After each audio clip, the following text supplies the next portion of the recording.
Allan Aguirre with your Incorruptible 2-minute warning.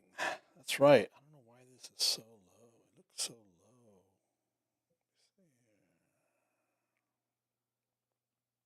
low. Yeah, Incorruptible 2-minute warning. It is, hey, a couple corrections from yesterday. Verse 6, verse 7, verse 8, verse 9 is Paul's opinion. He says in verse 6, now as a concession, not a command, I say this. I wish that everybody was single like me.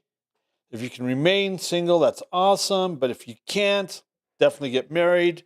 If you don't have the self-control to stay, to be celibate and single, it's better to marry. And then he says to the married in verse 10, I give this charge, not I, but the Lord. And then in verse 10 and verse 11, talking about the stuff that we're going to talk about today. So, here we go. Wednesday, 1 Corinthians chapter 7, starting with verse 10. Here we go. Principles for marriage. To the married I give this charge, not I, but the Lord. The wife should not separate from her husband. Cross-reference Malachi 2:16, Matthew 5:32. But if she does, she should remain unmarried or else be reconciled to her husband, and the husband should not divorce his wife. So it's the same thing, cross-reference Mark 10:12. So here we have, I can't tell you how many, again, people of faith that I know that have left their spouse, and not for sexual immorality or infidelity, which is the only reason we're allowed to do that. God hates divorce. It says that in the Bible.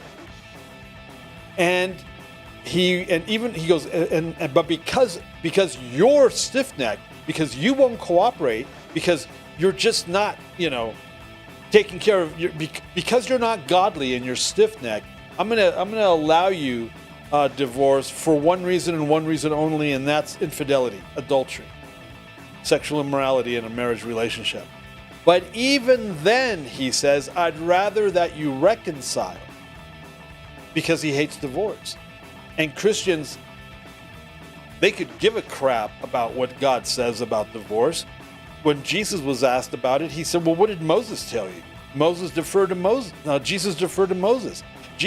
But then he also explains this, and as we can see in Matthew and Mark, and people, they're still not going to obey because they want to do I deserve to be happy.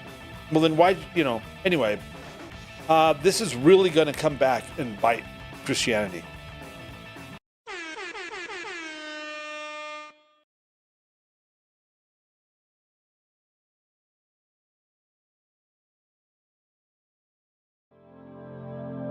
The views and opinions expressed during our broadcasts are solely those of the broadcast producers, hosts, and/or guests, etc., and are not necessarily the views or opinions of the Travelog Network, its sponsors, or affiliates.